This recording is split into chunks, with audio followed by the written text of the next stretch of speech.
welcome to a virtual reality underwater scuba tour. I'm Jamie Lally, or Nature Man J, and I'll be your guide today. I'm going to take you on a journey around the dive site called La Reina, which is situated north of Isla Cerralvo, which is the most southern island in the Sea of Cortez, Mexico. It was named the World's Aquarium by Jacques Cousteau, and was formed because the Sea of Cortez is actually on top of a tectonic plate splitting Baja California and the Mexican mainland. Rightly so, there's huge schools of fish. As you can see here on the rocks, there's plenty of purple gorgonian sea fans, schools of reef fish such as the Pacific Creole fish you can see here, and in the background we can see some Californian sea lions.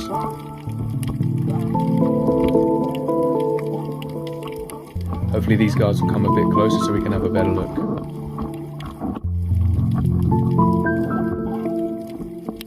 I really love the sea lions here. They can be so playful, sometimes coming right up into your face, opening their mouth and playing with the bubbles and gracefully swimming around you with their foreflippers spread out wide. And other times they just couldn't be interested. They just sit on top of the rocks, laid back on their backs, making the rocks look extra comfortable when they're clearly not. The way to tell the difference between the males and the females is that the males have a bump on the top of the head with a little bit of a tuft of hair, and they're also generally larger, and the females have a more smooth, streamlined body shape and generally smaller.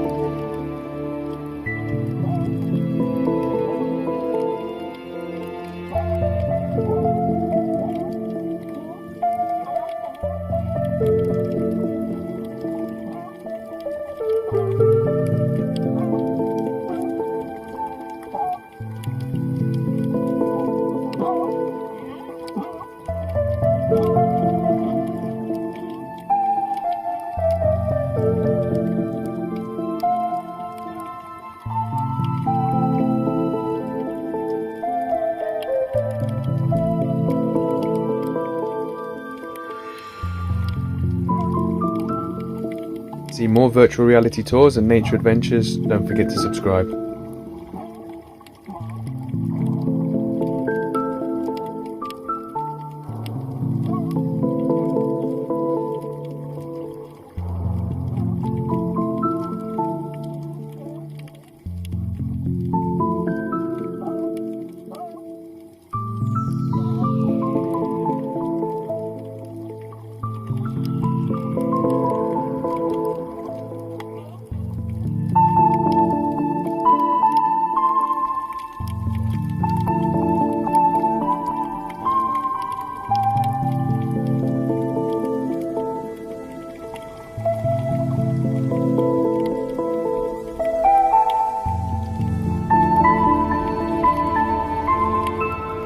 For me, just being under the water is heaven.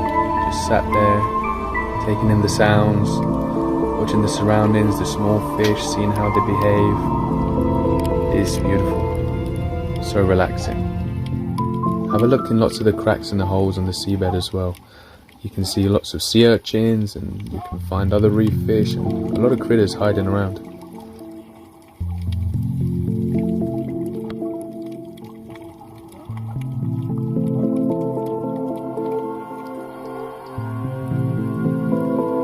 Okay, here, look straight, look where I'm pointing.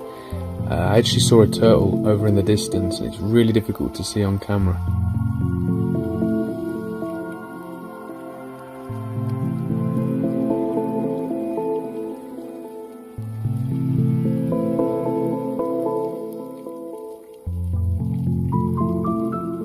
But just where the rock is ahead of us, we can see a school of fish. There's a few cubera here, which are dog snappers, which we call pargon here in Mexico. And above the rocks we can see the yellowtail surgeonfish. They're called surgeonfish because if you can look carefully on the tail, just between the tail and the body meets, they have thorn-shaped spines that stick out on the sides. And up ahead as well we can see some grey triggerfish. The reason they're called triggerfish is because their dorsal spine can lock up in place and it looks a bit like a trigger.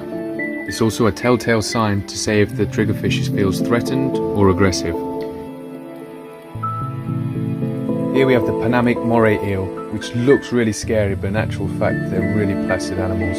Interesting fact is they have two jaws, one that you can see now when it opens and closes its mouth, and it does this to actually siphon the air through its mouth out through its gills. And then the second pair of jaws is actually attached to its stomach, so when it bites onto a fish, the second pair of jaws will come out from the stomach, hold onto the fish it's just caught with the first pair of jaws, and then with the second pair of jaws pull the fish down in through to the stomach to digest.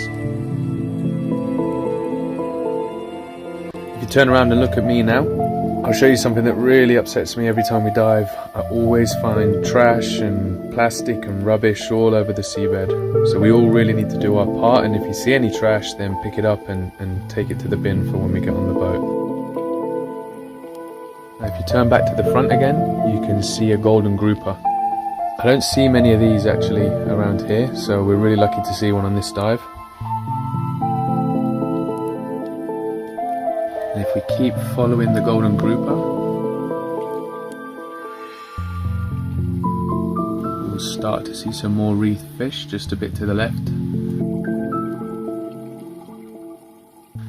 And here we can see a parrotfish. Parrotfish are crucial for the reef, as they spend around 90% of the day eating algae off coral reefs. This almost constant eating performs the essential task of cleaning the reefs, which helps the corals stay healthy and thriving.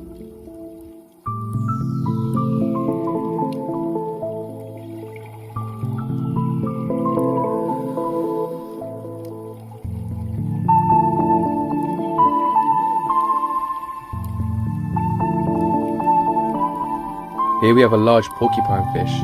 You can see they have big heads with big eyes, and the white spots you can see on their back are actually spines. And as a defense mechanism, these guys can puff out their body into a balloon shape, exposing them sharp spines with venom inside. Probably best not to touch these guys. In fact, we shouldn't touch any of the marine life. And following behind the porcupine fish are two king angel fish.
What's Maddie waving at here? Oh, another moray eel.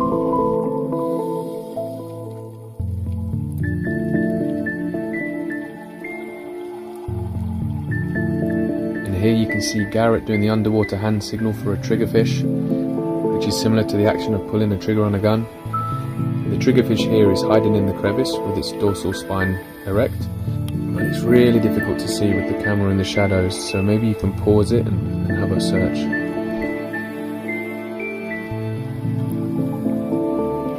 Okay, let's challenge you and see how good your eagle eye is. Can you see what we're looking at? I'm going to point at it and try and make it easier for you. You could even pause it and challenge yourself. Okay, there it is. It's a scorpion fish or a rockfish, and these guys have amazing camouflage. They're also very venomous, sharp dorsal spines on the top of their body that when stood on or pressed will inject toxic venom. So always be careful of where you put in your hands and your feet when you're underwater. And now we come to the safety stop, which can be at times boring. So what we like to do is often blow bubble rings and keep each other entertained. Can anyone else blow bubble rings? Or blow underwater kisses, as I like to call them?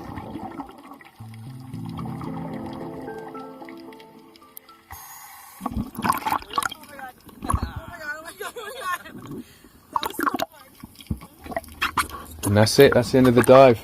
I hope you enjoyed it. If you do want to see some more virtual reality tours, please don't forget to subscribe and share it so your friends can see too. Thanks for watching. I'm Nature Man Jay.